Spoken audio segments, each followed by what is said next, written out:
নামাজ আমাদেরকে পড়তেই হবে।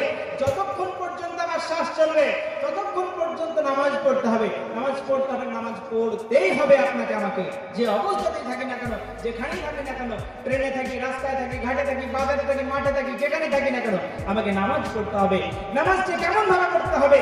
একজন কানা অন্ধ সাহাবী রাসূল সাল্লাল্লাহু আলাইহি ওয়াসাল্লামকে এসে জিজ্ঞাসা করলেন, ইয়া রাসূলুল্লাহ সাল্লাল্লাহু আলাইহি ওয়াসাল্লাম, আমি তো চোখে দেখতে পাই না, আমার জন্য কি নামাজ ছাড় দেওয়া আছে নাকি? রাসূল সাল্লাল্লাহু আলাইহি ওয়াসাল্লাম বলে, তুমি চোখে দেখো না? তো রাসূল সাল্লাল্লাহু আলাইহি ওয়াসাল্লাম যখন জিজ্ঞাসা করলো তখন সাহাবী বলল যে না, হুজুর আমি চোখে দেখি। দাও, তোমার ছাড় দেওয়া হলো নামাজ। কিছুক্ষণ যাওয়ার পর ওই সাহাবী যখন চলে যাচ্ছে, রাসূল সাল্লাল্লাহু আলাইহি ওয়াসাল্লাম পেছন থেকে ডাক দিয়ে বললেন, হে অন্ধ সাহাবী, তুমি কি কানে শুনতে পাও নাকি? সেই অন্ধ সাহাবী বলল, ইয়া রাসূলুল্লাহ সাল্লাল্লাহু আলাইহি ওয়াসাল্লাম, হ্যাঁ আমি এই দুইখানে শুনতে পাই। তুমি কি আযান শুনতে পাও নাকি? সেই অন্ধ সাহাবী বলল, হ্যাঁ আমি আযান শুনতে পাই।